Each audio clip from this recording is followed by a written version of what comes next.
Hello, mate. Oh, you're Right. So the gentleman here, claiming that one of his cars that were in your garage had stolen, an M3. Is there an M3 in here? There is, but it's not stolen though.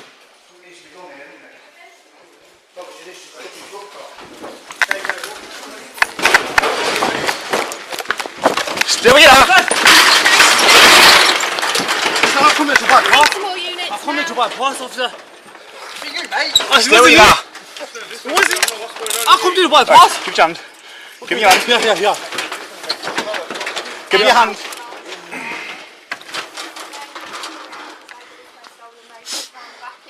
They've come up, they've gone in there, asked if an M3's in there, and all of a sudden... Yo, what's going on, people? It's your boy Poncho, back at you again with another video. Now, members of a Birmingham gang have been jailed for running one of the country's biggest car chop shop rackets after West Midlands Police linked them to more than 100 stolen vehicles valued at well over £1 million.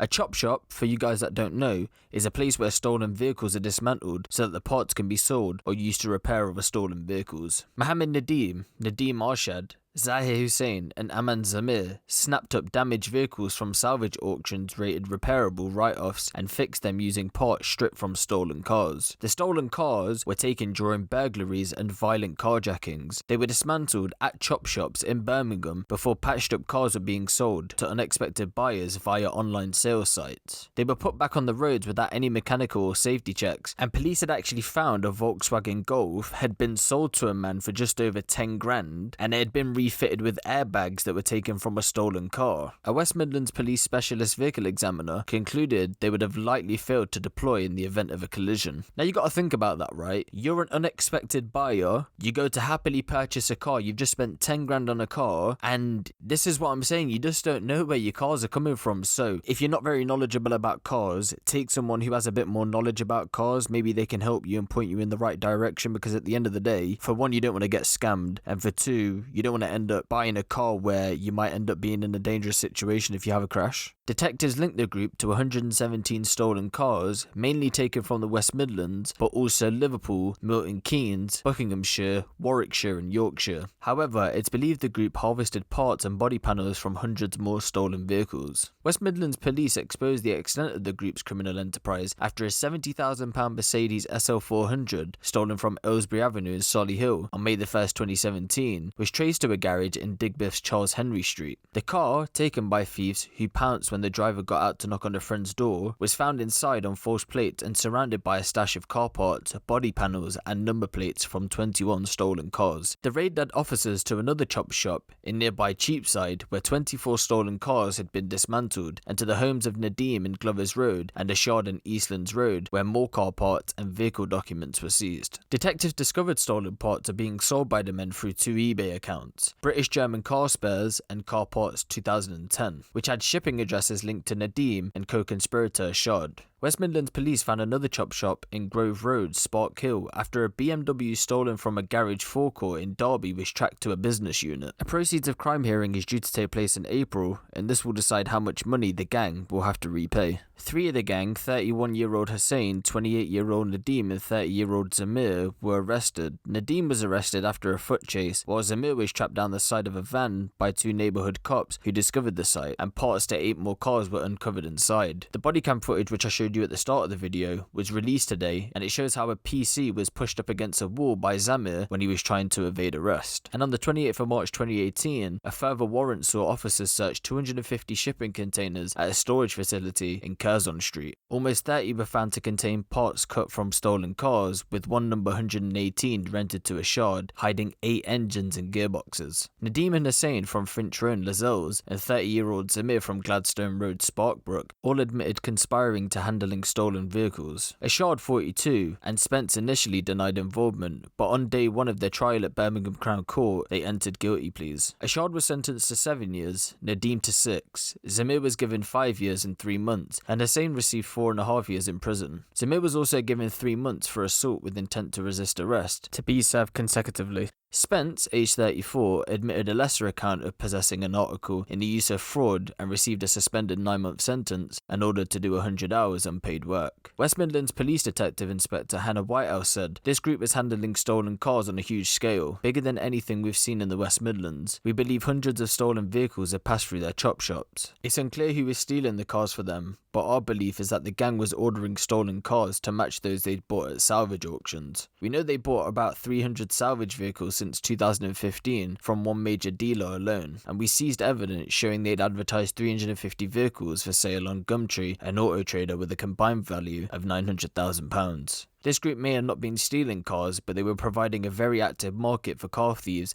and causing a lot of pain and distress to motorists." West Midlands Police is pushing for improved regulations that will make it harder for criminals to buy salvage vehicles and put them back on the roads after being fixed with spares stripped from stolen cars.